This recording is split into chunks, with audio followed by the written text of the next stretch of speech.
Époque, le Salon des livres de Caen, 2021. Bonjour à tous, public virtuel nombreux.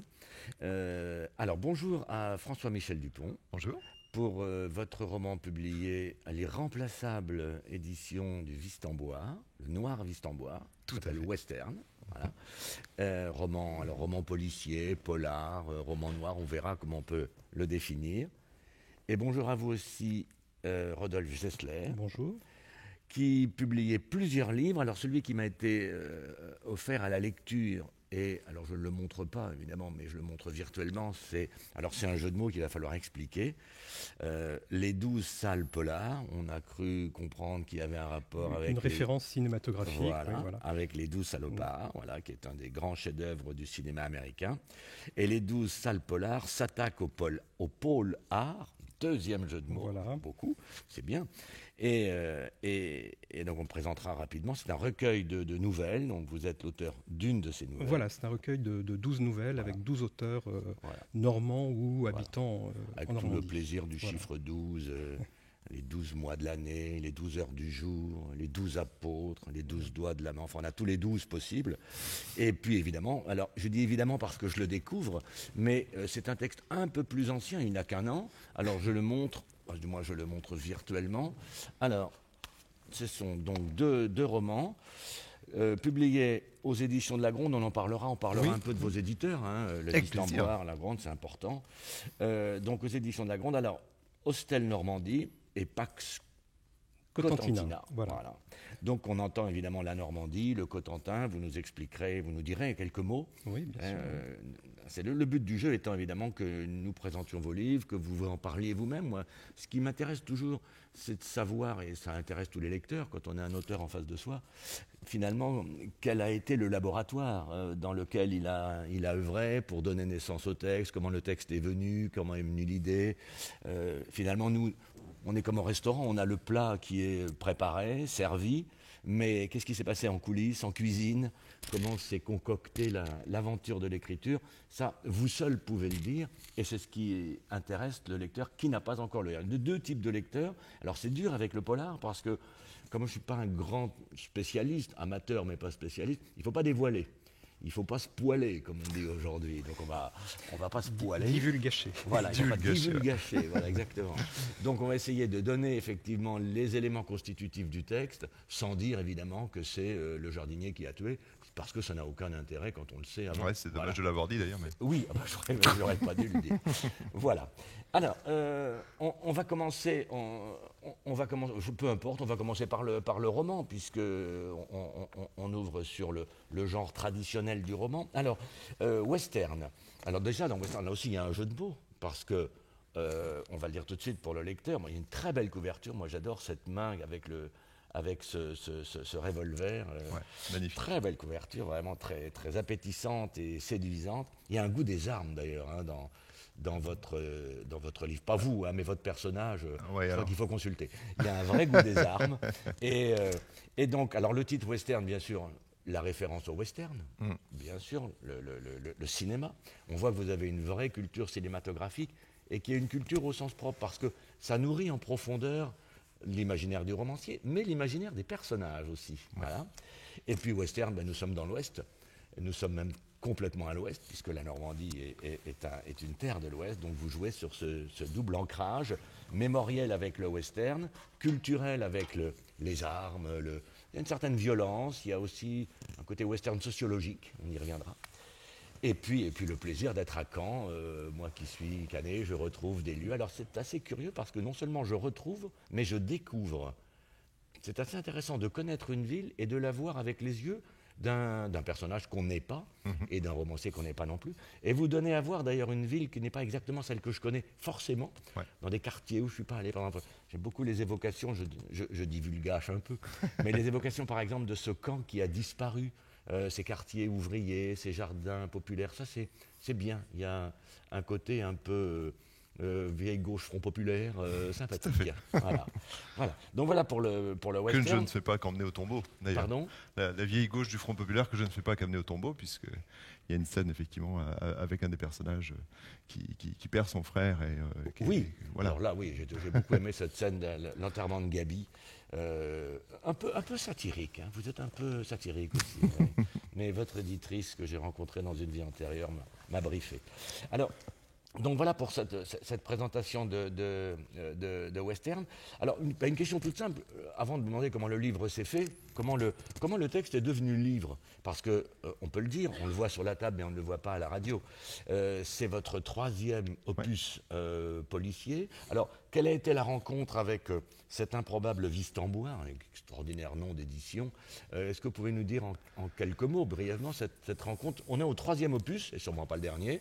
J'espère. Voilà. Alors, dites-nous ce qu'a été cette alchimie. Alors, pour l'alchimie, donc, la rencontre s'est faite avec Madame Chevalier un certain temps, puisque, en fait, c'était à l'occasion du premier livre, Mémoire à vous portant. Oui. Toujours avec ce personnage du commandant, enfin, qui était à l'époque capitaine Pesqueur. Je l'ai fait monter en grade un petit peu quand même. Faut qu'il puisse venir à ses besoins. Et donc un personnage qui me semblait vraiment attachant. J'avais en fait envie d'un flic qui soit quelqu'un d'humain, qui porte ses valeurs. Je dirais comme on peut tous le faire dans notre travail au quotidien.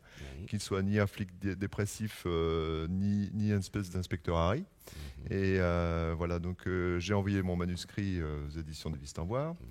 Madame Chevalier m'a recontacté au téléphone et elle m'a dit bon, j'ai beaucoup aimé, mais je ne fais pas de polar. Voilà, je n'apprécie pas particulièrement le genre du polar. Donc, et puis, est-ce qu'on peut se voir? Donc, on s'est vu. Elle a recommencé à me dire qu'effectivement, elle n'était pas une grande fan du polar, mais que quand même, elle allait tenter l'aventure. Et elle vient de fêter assez récemment l'anniversaire de la série spéciale polar du Vistembois. Oui, voilà, Noir. avec quelques titres à son catalogue. Oui, quand on voit le catalogue, il y a effectivement quelques romans noirs ou romans policiers. Alors donc, le noir du Vistembois. C'est noir, hein, c'est écrit, un noir Vistembois, on est bien d'accord. Alors, donc, est-ce que entre le texte que vous avez remis et le texte qui a été édité, il y a eu quelque chose qui a été un échange, que le texte a changé, évolué, grossi, maigri Complètement. Alors, c'est vraiment intéressant, effectivement, comme question, parce qu'avec Emmanuel, on a beaucoup travaillé le texte, on a beaucoup échangé. On a eu des grands questionnements autour du sens de la justice, par exemple, du sens de la place de chacun dans la société. Et j'ai dit à Emmanuel un jour, si on arrive à créer, à générer ces questions-là aussi dans le lectorat, on aura gagné quelque chose, quoi. Alors, oui, d'autant plus c'est important parce qu'effectivement, l'éditeur n'est pas un imprimeur. L'éditeur n'est pas quelqu'un qui reçoit un texte et qui va le renéoter et le mettre de la colle pour le relier. Il y a un vrai échange créatif, en fait. Et vrai ça, on ne le sait pas toujours parce que quand on est lecteur, on voit un produit fini, là encore. Et donc cet échange a fait évoluer au sens, a transformé un peu le livre par rapport à votre texte de départ. Alors, voilà. C'est d'autant plus vrai pour Western, effectivement. C'était moins vrai pour Mémoire à vous portant, par exemple, mais Les Ombres du Quai, déjà, on avait bien retravaillé ensemble, et puis sur Western, on a effectivement échangé, retravaillé même sur la structure du livre. Alors, une question qui se reposait, c'est le titre.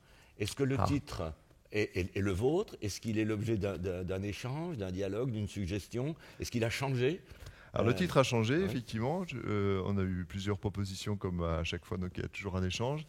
Et Western, qui est une proposition d'une amie d'Emmanuel et de quelqu'un que je connais, que j'apprécie beaucoup aussi, est apparu comme une évidence, effectivement.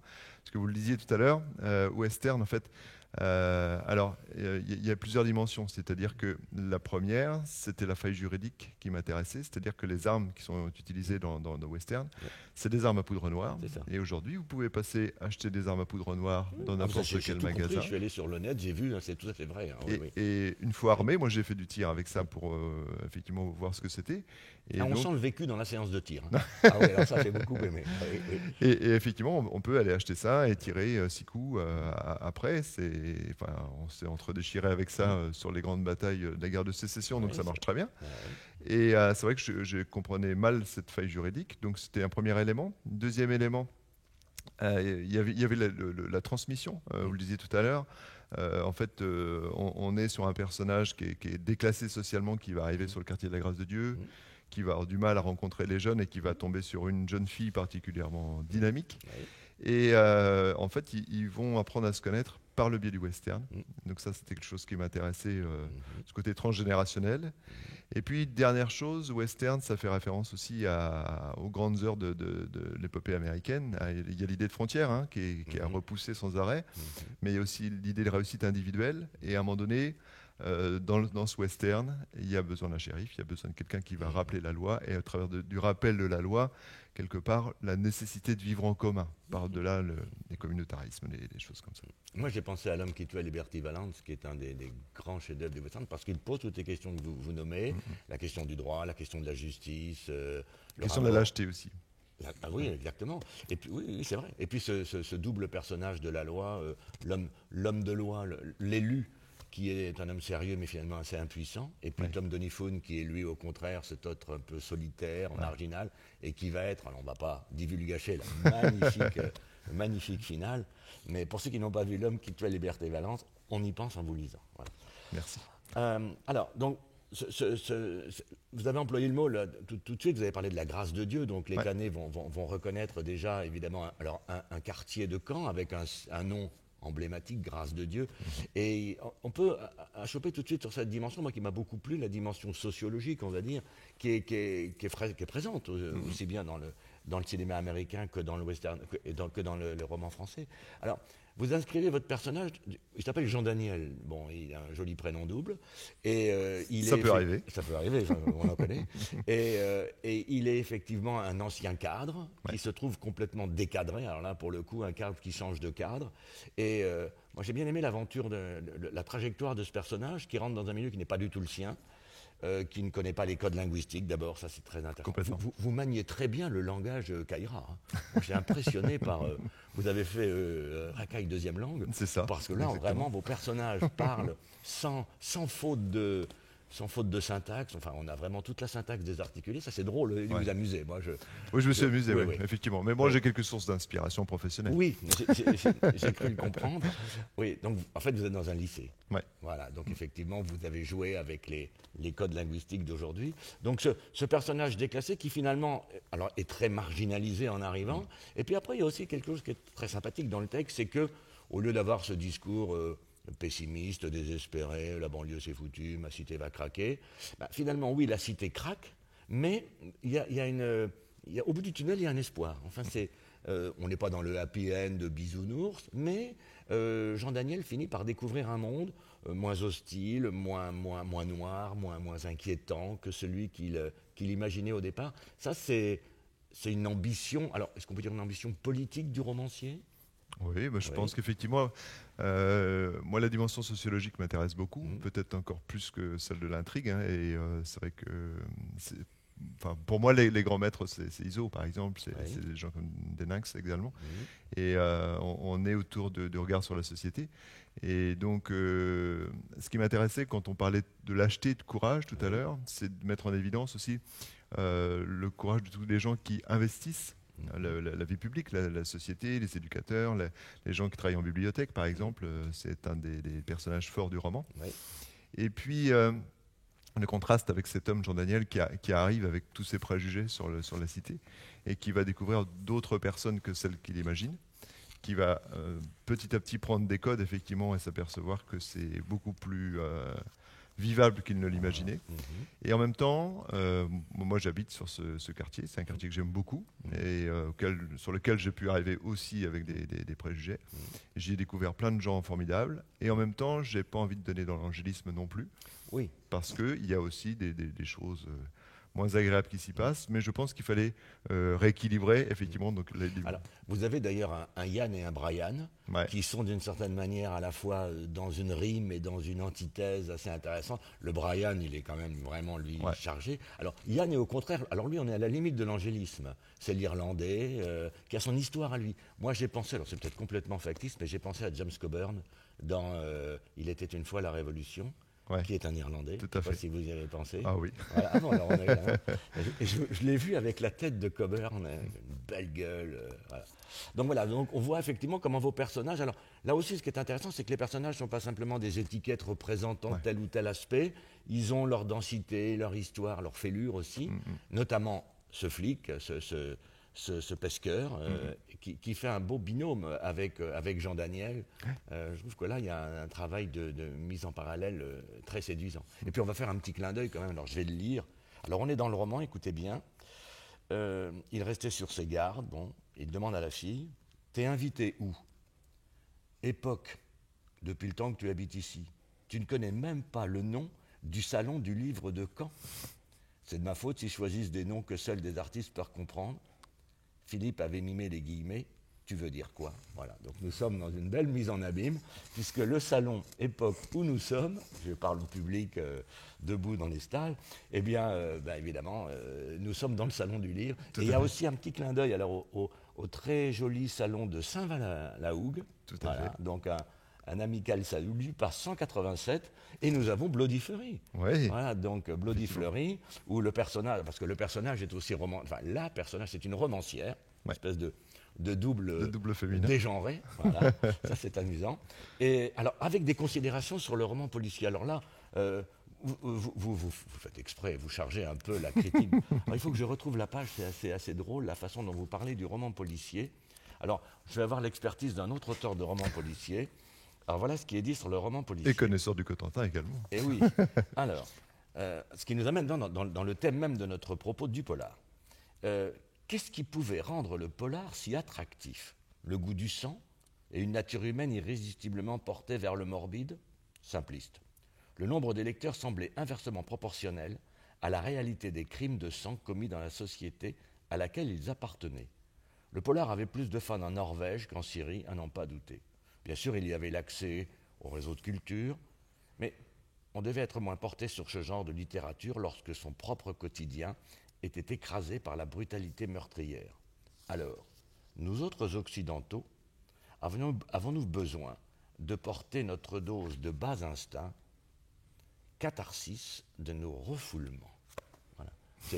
Alors là, vous jouez évidemment à l'intérieur du livre avec le sujet même et le thème même, le genre même du polar. Alors, je demande la parole à l'autre spécialiste. Est-ce qu'en fait le polar permet une espèce d'exorcisme, d'extériorisation de cette violence pour en faire la catharsis, c'est-à-dire la purgation au sens propre? Je ne sais pas. Est-ce que le polar est forcément violent? Oui, parce qu'il y a toujours meurtre de sang, toujours une enquête autour. Mais moi, je pense que le polar n'est pas forcément... vous aviez des références cinématographiques tout à l'heure. C'est pas forcément le film avec de l'hémoglobine partout. Enfin, ça peut. Regarder un Simenon ou un Agatha Christie, on est dans le genre du polar. Il n'y a pas forcément du sang à toutes les pages. La violence n'est pas forcément là. À la rigueur, la violence, ça peut être psychologique. Ça peut être justement les rapports entre différents personnages. Moi, ce qui m'intéresse, c'est plus la comédie humaine entre les rapports de tel et tel personnage que vous allez croquer justement dans le polar. Le polar, justement, le thème, je crois, de cette rencontre, c'était Normandie, terre de polar. Voilà, je pense que notre territoire, en particulier le mien du Cotentin, s'y prête tout particulièrement entre ses quais, son crachin, ces personnages de bistrot.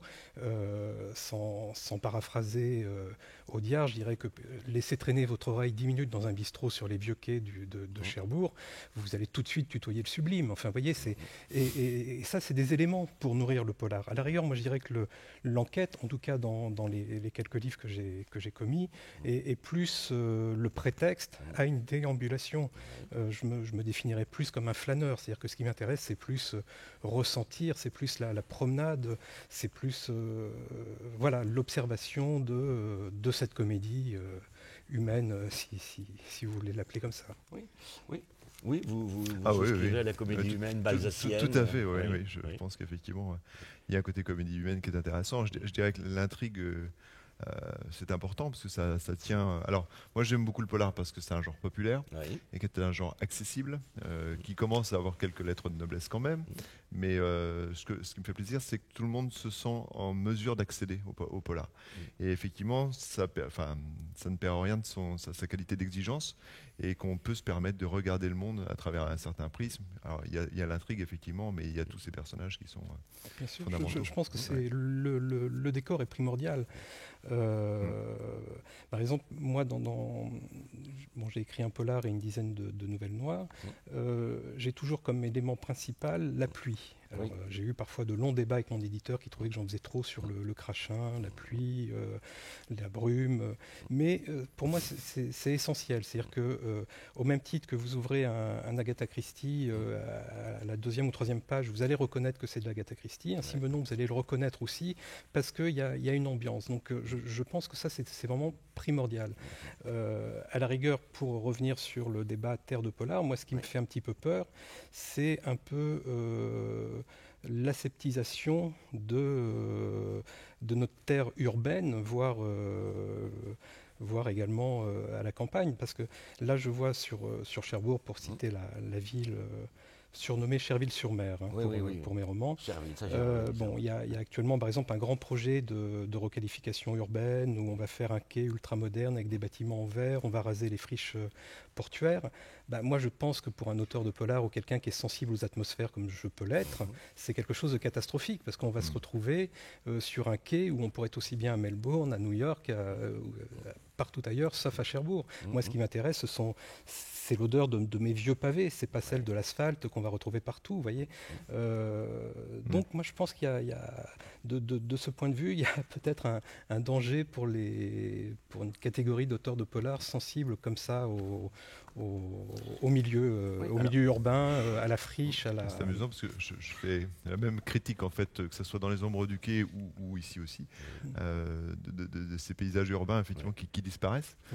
Moi, quand je suis arrivé, puisque nous sommes également du Cotentin, quand je suis arrivé sur Caen, effectivement, je n'y voyais pas de port. Et c'est en vivant à Caen que j'ai découvert qu'il y avait une réelle activité maritime. Et il y a de la beauté dans ces friches maritimes, industrielles, etc. Et je trouve qu'elles sont peu existantes, elles disparaissent. Bon, nos éditeurs ne le verront pas, mais par exemple sur la couverture de mon polar Pax Cotentina, c'est l'une des friches portuaires avec un tag d'un magnifique goéland qui a été fait par un artiste street art. Je ne suis pas sûr qu'il ait eu l'autorisation de la faire. Bon, c'est ça que je trouve beau. Après, je peux comprendre qu'on modernise une ville, ça c'est un autre débat. Bon, il y a la qualité de vie, mais je pense qu'on va perdre beaucoup en poésie et en inspiration pour ce type de littérature. Pour aller dans ce débat-là, effectivement, moi j'ai beaucoup aimé, par exemple, sur Lyon, il y avait l'ancienne prison Saint-Paul qui a été récupérée par l'université catholique, je crois, et qui a été recomposée en lieu de savoir, et je trouvais ça superbe. Et c'est en Slovénie, je crois, qu'il y a une ancienne prison d'État communiste qui a été restaurée en auberge de jeunesse. Et l'architecte a dit il ne faut pas faire disparaître si on veut garder notre héritage. Par contre, il faut savoir transformer. Il faut garder sa part d'ombre. Je veux dire, un polar, si tout est lumineux, tout ça, on n'est plus dans le polar. Il y a besoin justement de parfois marcher sur un trottoir à l'ombre, on ne sait pas trop où on va. S'il y a trop de réverbères, voilà, c'est fini, il n'y a plus de suspense, on voit le bout de la rue, c'est fini.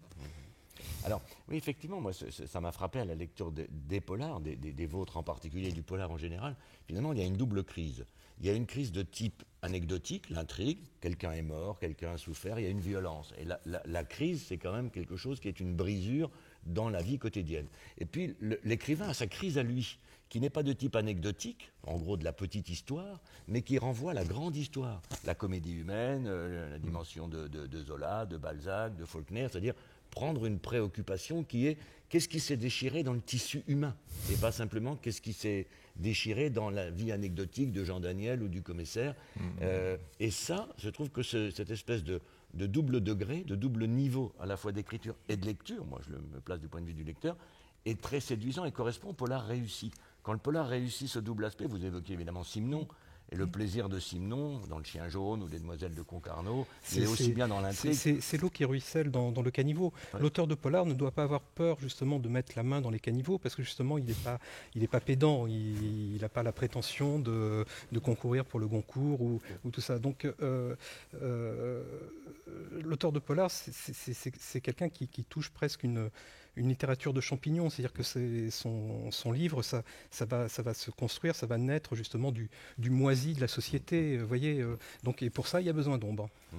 Alors, on peut faire le lien sur et d'une société qui ne soit pas totalement aseptisée. Moi, je voudrais, on va prendre la nouvelle. Moi, je voulais lire le début précisément, parce que je trouve que l'entrée en matière de votre texte, alors s'appelle. Donc on est bien d'accord, les 12 salles polars, ce sont 12 arts, on les a évoqués. Vous, il vous a été attribué la littérature, vous l'avez choisi. Donc on voit bien qu'on est dans les plumes, puisque le titre c'est La guerre des plumes. Alors on va pas divulgacher, il va être question de guerre et de plumes. Voilà. Et effectivement, l'entrée en matière, je trouve qu'elle est bien, parce que c'est vraiment une entrée en matière. On entre dans le livre, et le personnage entre aussi dans la scène, quoi, dans la comédie humaine.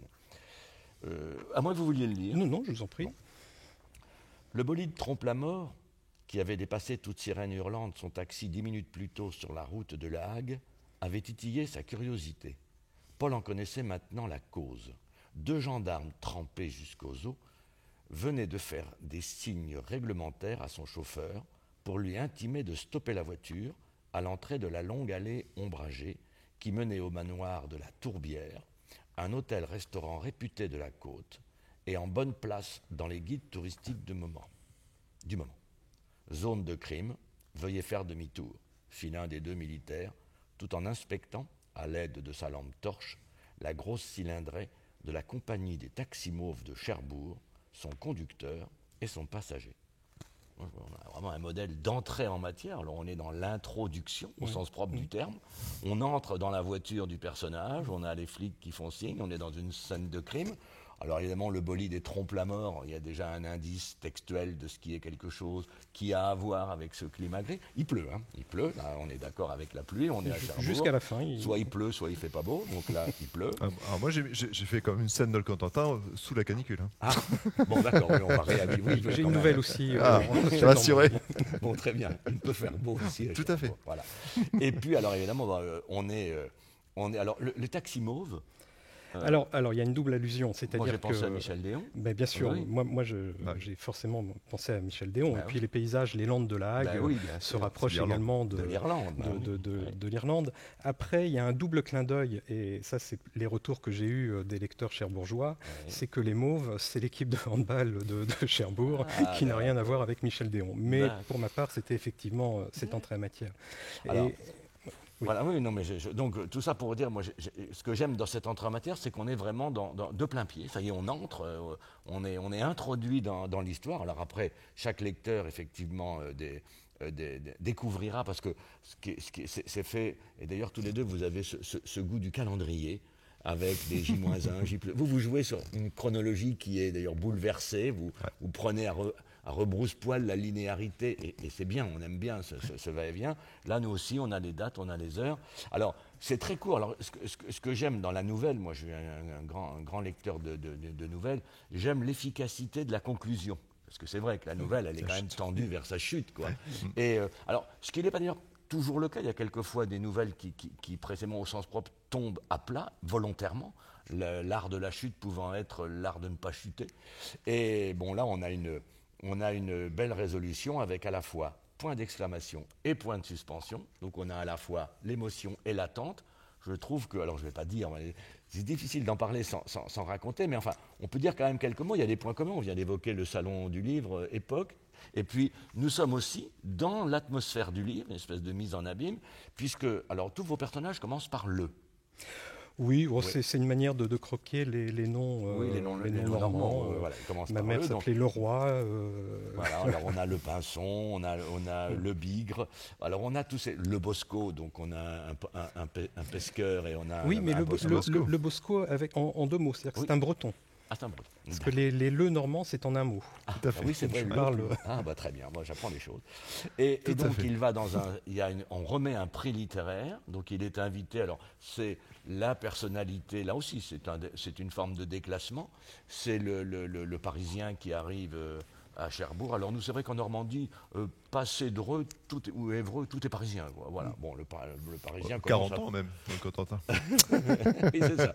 Ça commence très vite, l'étranger, le hors-saint. C'est ça. Alors donc, on a ce hors-saint qui arrive. Alors, on s'imagine qu'il va se passer quelque chose d'épouvantable, ce qui est le cas. Alors, il y a beaucoup d'humour. On sent que vraiment vous jouez avec les codes, avec le deuxième degré. Vous citez Agatha Christie. Vous jouez. Mais cela dit, l'histoire est là. Même la chute, il y a une double chute. Oui. Il y a un épilogue qui peut faire office d'une seconde chute, qui peut. Bah oui, parce qu'il y a deux plumes, quoi. Qui a perturbé quelques lecteurs. Oui, tout à fait. Alors, il ne faut pas trop en dire, mais on va très vite comprendre que ces plumes, évidemment, sont les plumes pour écrire. Donc, le romancier se met en abîme. Alors, vous jouez évidemment avec les codes. On sent que c'est à la fois un livre pour le lecteur qu'on pourrait appeler béotien, comme moi, mais aussi quelqu'un qui connaît le monde du polar, qui joue avec le polar. D'ailleurs, si vous avez choisi la littérature, c'est parce que ce n'est pas simplement une littérature de polar, mais c'est la littérature dans le polar. On est dans un jury littéraire. Alors évidemment, on se demande qui va être tué et qui l'a tué et pourquoi. Voilà. Alors, il faut faire court, il faut faire efficace. Comment on écrit une nouvelle comme celle-ci? Est-ce qu'on commence par la chute? Non. Et pour être totalement franc, en fait, ce qui s'est passé, alors déjà, c'est pas moi qui ai choisi le thème de la littérature. Je venais de publier mon premier polar, Pax Cotentina, chez le même éditeur, quelques mois plus tôt.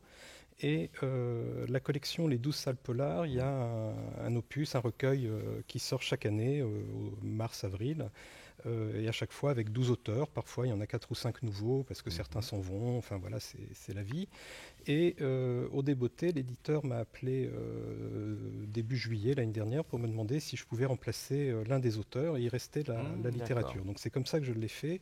Et c'est en écrivant cette nouvelle, j'avais commencé déjà un autre polar là, que je suis en train de terminer. Et donc naturellement, je ne me serais pas tourné vers la nouvelle. Et en fait, en écrivant cette nouvelle,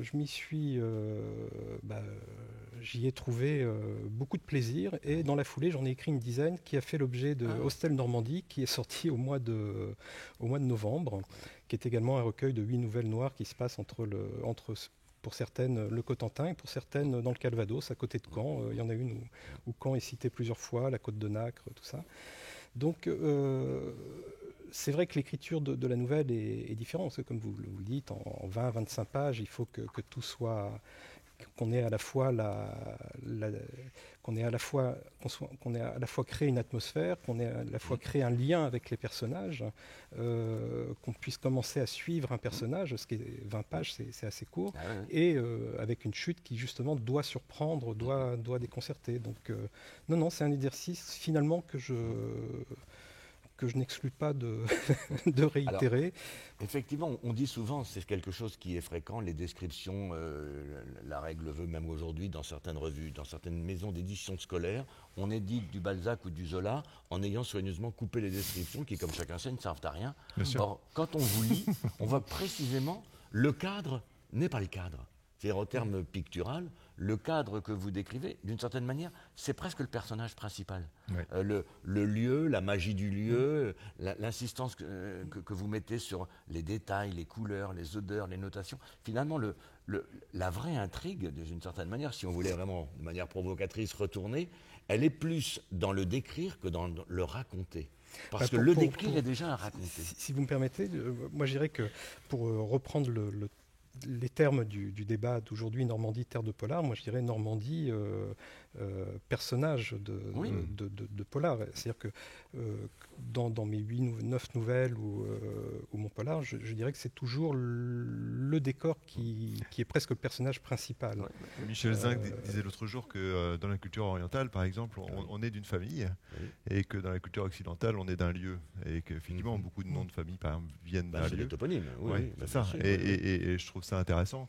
Et c'est vrai que, alors, ce qui est agréable, c'est le jeu aussi, c'est-à-dire que moi, j'étais vraiment attaché à Caen, alors que sous différents aspects, au travers des différents polars. Et quelque part, donc, effectivement, définir son propre espace pour le faire découvrir aux autres, quel regard on porte sur les choses, et puis réinventer. J'ai rebaptisé une bibliothèque, par exemple, la bibliothèque de la Grâce de Dieu. Du nom d'une résistante communiste, voilà, Marguerite Buffard-Flavien. Et je trouvais ça sympa de réinventer aussi l'espace, c'est-à-dire essayer d'en démontrer l'essence, la polysémie aussi, et aussi réinjecter un sens nouveau à bien sûr, mais ça c'est la liberté effectivement de l'auteur. Je veux dire, moi-même, je m'inspire de quasiment tous les lieux que je décris sont des lieux qui existent, que j'ai réinventés ou refantasmés à ma sauce. Et d'ailleurs, ce qui est intéressant, c'est que certains lieux que j'ai pu décrire, en fonction du lecteur, de la personne que je rencontre et qui m'a fait l'amabilité de me lire, me dit tiens, j'ai reconnu tel endroit, je vois très bien où c'est. Et en fait, en fonction de la personne, c'est jamais le même lieu qu'ils reconnaissent, parce qu'en fait, l'intérêt, c'est justement de distiller comme ça des petites touches de réel avec un petit peu de choses retravaillées, et comme ça permet au plus grand nombre finalement des gens du cru de reconnaître. Alors les gens qui, effectivement, on se reconnaît quand on connaît le lieu. Quand on ne le connaît pas, évidemment, on le découvre, on se l'invente. Mais ça, ce que vous dites, effectivement, on le voit dans vos deux textes. On part d'une réalité donnée, bien sûr, la réalité de Cherbourg, la réalité de Caen, et puis on passe de la réalité à la vérité. Et là, si la réalité est du domaine de l'objectif, c'est-à-dire ce qu'on perçoit, la vérité, elle est du domaine du construit, du subjectif, et finalement, chacun sa vérité au sens propre du terme. Oui, mais c'est ce qui donne aussi la crédibilité au texte. C'est-à-dire que vous pouvez fantasmer un décor, avoir une histoire tirée par les cheveux. Si vous avez des éléments autour sur un cadre naturel qui rappelle plein de choses au lecteur, des sensations, des odeurs. Par exemple, dans Pax Cotentina, autour de l'intrigue, je croque un peu toute une galerie de personnages issus de la bonne société chervilloise, pour ne pas nommer cherbourgeoise, où se mêlent pêle-mêle des industriels de l'industrie du secret, du nucléaire, des constructions de bateaux de guerre, des élus locaux, tout ça, qui se retrouvent dans des soirées, excusez-moi du terme, bunga bunga. Donc en gros, des soirées un peu olé olé dans des villas à la Berlusconi. Mais justement, pourquoi j'ai repris le terme bunga bunga? Parce que je venais de lire un article au moment où j'écrivais mon livre sur le procès des soirées bunga bunga de Berlusconi. Et donc je me suis pas inspiré des soirées bunga bunga de Berlusconi, mais si, quelque part, c'est-à-dire que j'ai repris certains éléments et certaines descriptions qui ont été faites devant les juges de ces soirées sur les tenues des jeunes femmes et tout ça, que j'ai réinjecté dans le livre pour donner de la crédibilité. Par exemple, dans Pax Cotentina, je parle je crois de mémoire, je fais référence à un article sur un sujet... ça n'a rien à voir avec l'histoire, mais ça crédibilise l'histoire. Je vais vous lire juste un petit passage. Il y a quelques jours, dans Ouest Éco, pour ne pas nommer Ouest France, moi j'ai une question. Le personnage avait lu le portrait de cet homme qu'il associait plus ou moins à une histoire de livraison de vedettes pour un pays africain qui aurait été commandé auprès d'un chantier naval local. Il se souvenait vaguement qu'il y était question de rétrocommission, de blanchiment d'argent ou encore de corruption. Dylan n'avait pas compris toutes les subtilités du papier, il y était aussi question d'Amérique du Sud, bon bref. C'est-à-dire que je me suis servi d'un article réel. C'était des vedettes qui étaient pas pour l'Amérique du Sud, mais pour un pays africain. Bon, j'ai changé 2-3 choses, mais c'est-à-dire que je pense que c'est très important de se nourrir justement de l'existant qu'on peut retransformer. C'est pas du tout une question de plagiat, tout ça, mais ça permet justement de créer justement toute cette atmosphère. De toute façon, je pense que le fait divers nourrit aussi. Moi, quand j'étais sur Les Ombres du Quai, par exemple, j'ai travaillé vraiment sur la presqu'île. Et la réalité est venue exploser le récit, puisqu'il y a eu l'incendie du pavillon Savard, et qui correspondait vraiment pleinement à l'ouvrage. C'est vrai qu'on se nourrit sans arrêt de la réalité. Mais une réalité transformée. Oui. C'est ça le problème, c'est que en gros, le roman, c'est le passage du cru au cuit. Il faut le faire cuire, il faut l'accommoder. faut le cuisiner. Il faut le cuisiner, exactement, il faut le préparer, il faut accommoder. Et effectivement, si c'est la réalité brute, bon, finalement, on a le guide touristique pour ça, on n'a pas besoin de lire. Alors que là, précisément, il y a un Cicérone et il y a un guide qui nous montre des endroits qu'on n'avait pas vus. Et c'est ce travail-là qui est en fait, quand on dit Normandie, terre de polar, oui, à condition qu'il y ait une alchimie qui fasse passer de la réalité brute de la Normandie à une réalité, cette fois-ci, revisitée, repensée, recolorée. Vous parliez de tourisme, et qui ne plaît pas aux offices du tourisme, puisqu'il y est question, pour ma part, de pluie, de quelques meurtres, de soirées bunga-bunga, justement de friches qui n'ont pas été réhabilitées, et ça ne plaît pas forcément, c'est pas forcément l'image que voudraient donner certaines personnalités locales, pour ne pas les citer, qui voudraient... Parce qu'on a pu vous reprocher de donner une image un peu noire. Oui, de donner une image, oui, mais enfin, ces soirées bunga, ça n'existe plus depuis 20 ans, sous-entendu que ça existait. Donc, ça existe. Oui, mais enfin, nos industries, on livre des pays, des vedettes de guerre à des pays démocrates, oui, bien sûr, et ainsi de suite. Voilà. Oui, bon, enfin, à Cherbourg, il pleut jamais. C'est l'endroit le plus ensoleillé de France, oui, bien sûr. Ah oui. Alors, par exemple, moi, je trouve ça très nettement illustré, ce jeu avec ce petit décalage, cette petite parallaxe par rapport à la réalité. Le prix prestigieux, le prix des 2 ragots et le café de la Faune. Alors évidemment, là, on entend bien sûr le principe du palimpseste, on entend les 2 magots, on entend le café de Flore, mais c'est ça sans être ça. Et c'est ça finalement, à la fois le plaisir et la nécessité du roman. Parce que si le roman ne porte pas un éclairage particulier, singulier, sur une réalité objective, finalement on n'a pas besoin de lui, quoi. Ou alors c'est simplement raconter des histoires. Je suis d'autant plus d'accord que il y a une vraie plus-value à l'écriture romanesque. Effectivement, on n'est pas des guides touristiques. Et je pense que c'est important parce que quand on parle de polar régional, ça me fait un peu sourire des fois, parce que dans ce cas, on pourrait qualifier toute forme de littérature régionale. Chacun vient de quelque part. Giono est régional, Colette est régionale, voilà. Mais ils sont universels. Hein. C'est ça. Ce qui est intéressant, justement, c'est ça, c'est les problématiques soulevées et le côté universel du propos, quoi. Mais je crois que Gide n'avait pas tort de dire que plus on est singulier, plus on peut être universel, en forant, en creusant, en explorant un petit comté. Faulkner, il n'a jamais écrit que sur quelques kilomètres carrés du Vieux Sud, et il élève la réflexion à ce qui est la question du mal, la question de l'innocence, la question de la violence. Elles sont posées de manière magistrale par rapport à un prisme initial extrêmement mince. Bon, il y a une vertu, je trouve, à la dimension documentaire qui s'élève après du document, de docu-roman. Alors après, si vous voulez, moi de formation, je suis journaliste, je l'ai été 20 ans dans un quotidien national. Oui, alors vous me disiez ça tout à l'heure, vous étiez journaliste au Figaro, voilà, vous le dites brièvement dans une biographie, vous avez quitté donc les pompes, alors les circonstances. Je suis, comme on dit, un né natif de Cherbourg, né de parents. C'est un comeback. Voilà, donc c'est un comeback. Après 20-30 ans sur Paris, j'ai eu envie de retrouver ma Normandie. Et donc c'était pas pour parler de moi, je disais ça, c'était pour juste dire que ma formation d'écriture, moi quand je débute au Figaro, l'un de mes premiers chefs au service politique m'interdit tous les adverbes, les adjectifs, c'est qui, quoi, quand, où, une rigueur d'écriture sur la forme comme sur le fond, en m'interdisant toute liberté. Voilà. Et ça, il m'avait dit, tu auras le droit de te faire plaisir en écrivant quand tu auras 20 ans de bouteille, voilà, en gros. Et donc le factuel, quoi. Voilà, donc c'était que du factuel. Et en fait, le travail d'écriture que j'ai eu dans mes nouvelles ou même dans Pax Cotentina, je pense que quelque part, ma formation, ma plume journalistique est très présente. C'est-à-dire que j'ai souvent des phrases très courtes, une façon de décrire comme le fait un reporter. C'est-à-dire que c'est la différence entre le reportage et l'enquête. Le reportage montre, l'enquête démontre. Moi, je ne démontre rien dans Pax Cotentina, si ce n'est de montrer, de faire sentir.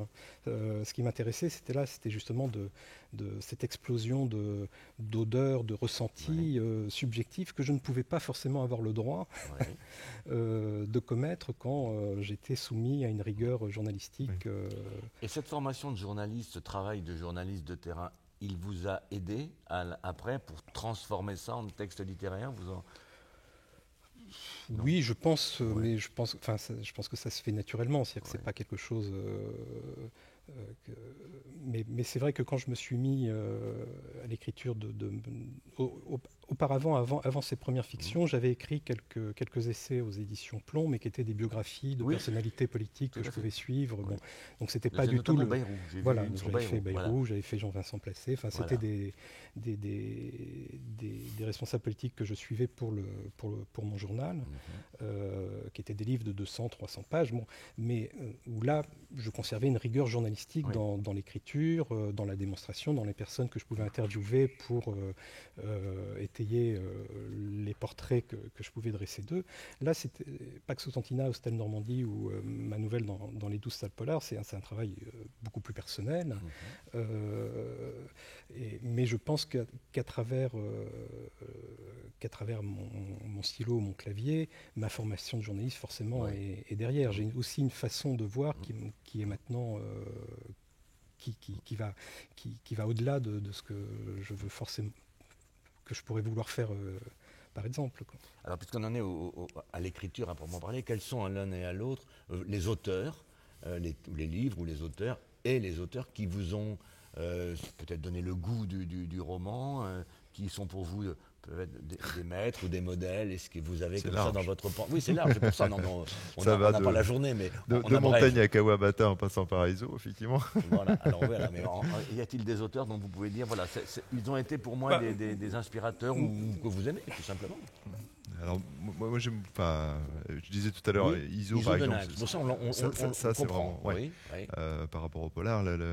Et ce que j'aimais chez Iso, justement, ce qu'on disait tout à l'heure, c'est qu'il y a l'intrigue, mais les histoires de marins égarés, par exemple, c'est plus de la descriptif, du descriptif de société, de caractère, un peu plutôt que effectivement le sens de l'intrigue. Donc ça, je trouvais ça une forme de poésie. J'aime beaucoup l'écriture de Kawabata, qui est un auteur japonais que j'adore, et aussi pour cette poésie, pour ce temps qui décélère aussi quelque part. Après, je suis admiratif de Camus, par exemple. Voilà. Et puis le panel est large. Et c'est toujours agréable de découvrir. Et vous êtes venu à l'écriture par le roman policier, pour le roman policier, ou ça a été un aboutissement? Alors, j'ai toujours bien aimé écrire, même gamin, effectivement, j'écrivais des poésies ou des textes ou des pièces de théâtre qu'on jouait avec les copains et copines après. Une fois à l'université, j'ai participé à l'élaboration de journaux universitaires dans lesquels on écrivait des nouvelles, par exemple. J'ai été assez frustré du monde universitaire. J'y suis arrivé par aspiration spirituelle, ce qui a vite baissé, quand j'ai découvert un certain nombre d'enseignements qui n'étaient pas toujours très constructifs ou intéressants, en tout cas pas avec le sens de la pédagogie que j'entends défendre. Et puis voilà, après c'est revenu, donc il y a eu une période effectivement de mise en veille de l'écriture, parce que je pense que l'université à certains moments fait qu'on n'a plus envie d'écrire. Ah bon? Ouais. C'est pas sympa pour l'université. Non, mais après, c'est un peu négatif, parce que théoriquement, on pourrait imaginer au contraire que ce soit. J'ai eu aussi d'excellents enseignants, et dont une qui nous avait demandé, par exemple, d'écrire la 1002e nuit en littérature comparée arabe. J'avais trouvé ça fantastique. Et à Caen. Madame Cholet-Achour, qui était à l'époque à Caen. J'ai eu d'excellents enseignants aussi qui amenaient l'écriture. Mais c'est vrai qu'il y a quand même quelque chose d'intéressant de ce côté-là, c'est que j'ai appris par exemple que le Havre, à l'école des Beaux-Arts du Havre, aujourd'hui, il y a un master en écriture. Dans la culture américaine ou anglaise ou anglo-saxonne, c'est pas un problème. C'est-à-dire qu'on peut apprendre à écrire et à devenir auteur. Oui, writing school, ça existe vraiment. C'est ça. Et aujourd'hui, en France, ou en tout cas à mon époque à l'université, c'était pas forcément une évidence. Et voilà. Donc après, c'est revenu. Et puis l'envie de partager quelque chose. Et le biais du polar, je le disais tout à l'heure, c'est l'envie que cette chose soit accessible à tous, qu'on puisse y mettre une exigence réelle, mais en même temps qu'on puisse le partager avec tout un chacun. On sent cette dimension populaire dans les deux sens du terme, c'est-à-dire populaire dans l'objet de ce qui est décrit, le monde du peuple, et puis aussi dans la volonté de toucher un public qui ne soit pas simplement le public traditionnel, un peu bourgeois, bourgeois bobo traditionnel. C'est pas péjoratif ce que je dis, mais c'est vrai que le monde du livre, le monde de la... J'ai envie de m'adresser plus à l'intelligence des gens qu'à leur diplôme universitaire, par exemple. Et je trouve ça intéressant, par exemple, quand quelqu'un qui est, je sais pas, une cousine coiffeuse ou quelqu'un qui vit du monde de la pêche, ou me dit j'ai pris plaisir à lire ton livre, et puis que ça ouvre un dialogue derrière. Et là, je trouve qu'on a accompli quelque chose, quoi. Mais j'ai le même plaisir quand d'autres amis, profs à la fac ou dans le cadre supérieur, me disent ça. Et je trouve ça bien qu'on arrive à réunir à travers l'écriture la dimension d'humanité plutôt que la dimension de reconnaissance sociale. Et puis que le livre soit aussi le lieu d'une réflexion qu'il suscite et qui se prolonge une fois qu'on a fermé la... Parce que le problème du polar, c'est qu'une fois qu'on a fermé le livre, finalement on se dit, bon, on peut l'oublier, il ne s'est rien passé d'autre que le jardinier a tué, et puis voilà, l'affaire est pliée. Or, cette espèce de point d'orgue, de notes tendues sur ces quartiers, ces évocations, ces scènes, la scène de tir, par exemple, ça me plaît beaucoup. Le polar, c'est surtout une photographie du moment présent, plus que, une fois de plus, pour moi l'intrigue est vraiment secondaire. C'est vraiment, on photographie ce qu'est, avec sa part d'ombre, le crime, la flaque de sang qui est dessus. Voilà, c'est juste le prétexte pour le montrer, le décrire. Et je suis d'accord. Et d'ailleurs, quand il y a l'échange, parce que là, on est bien reçu, mais ça manque un petit peu de public quand même.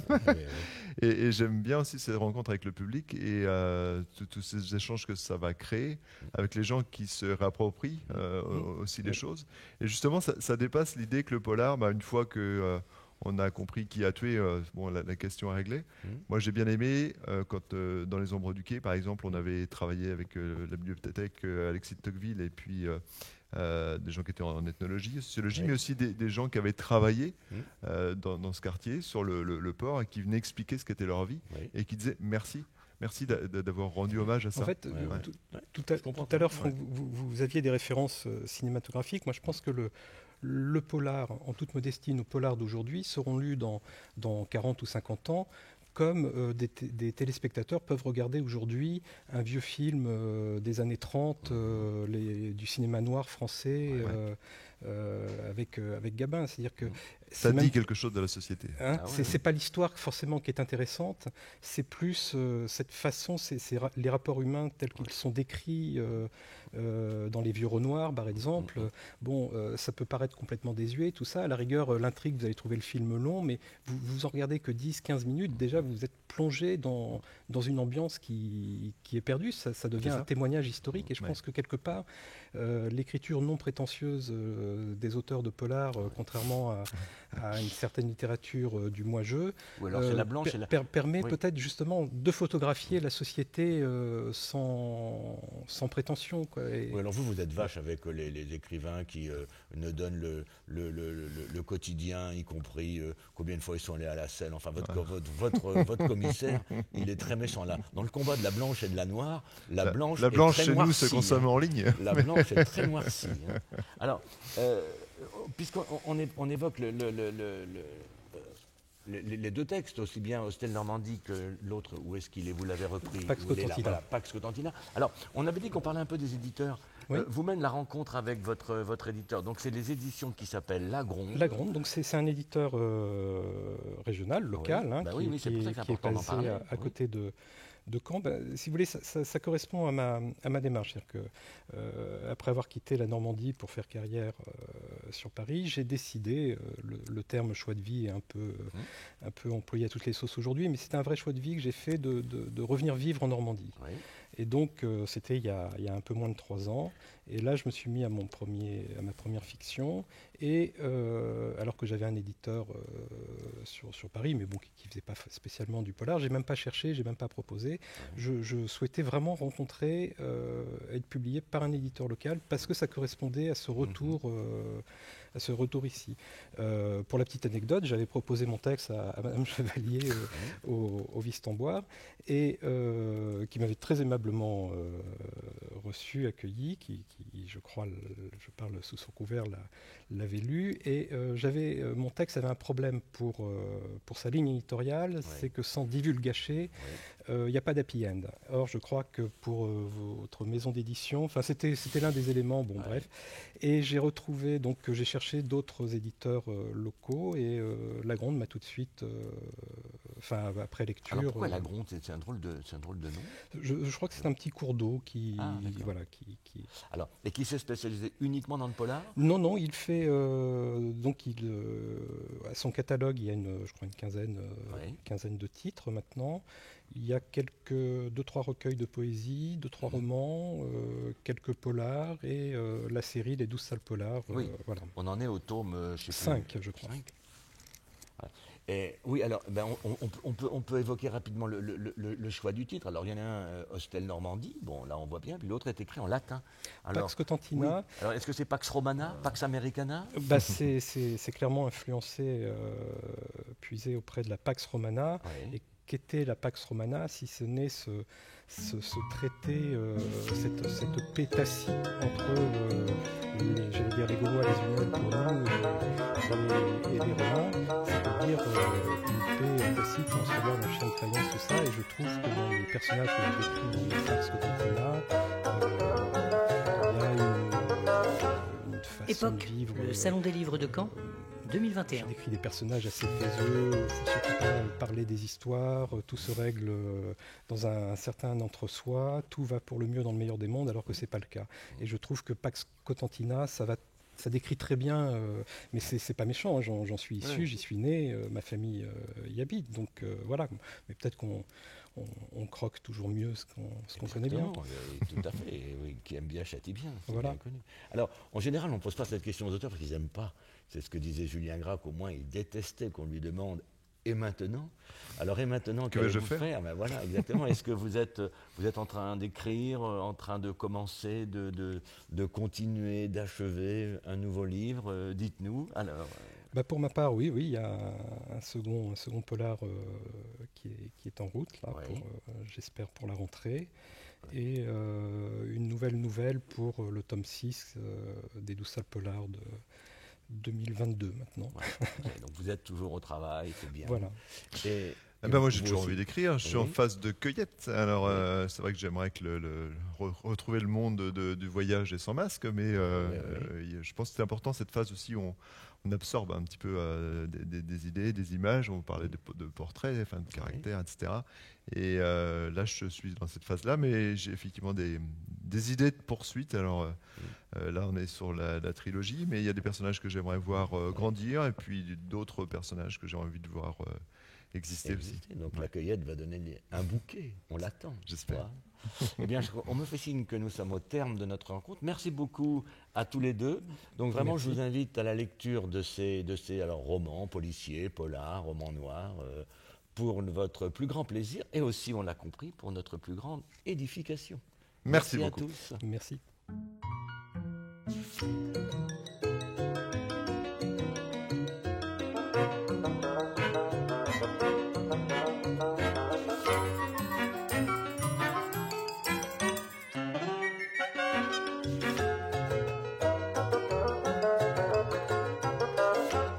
Époque, le Salon des livres de Caen, 2021.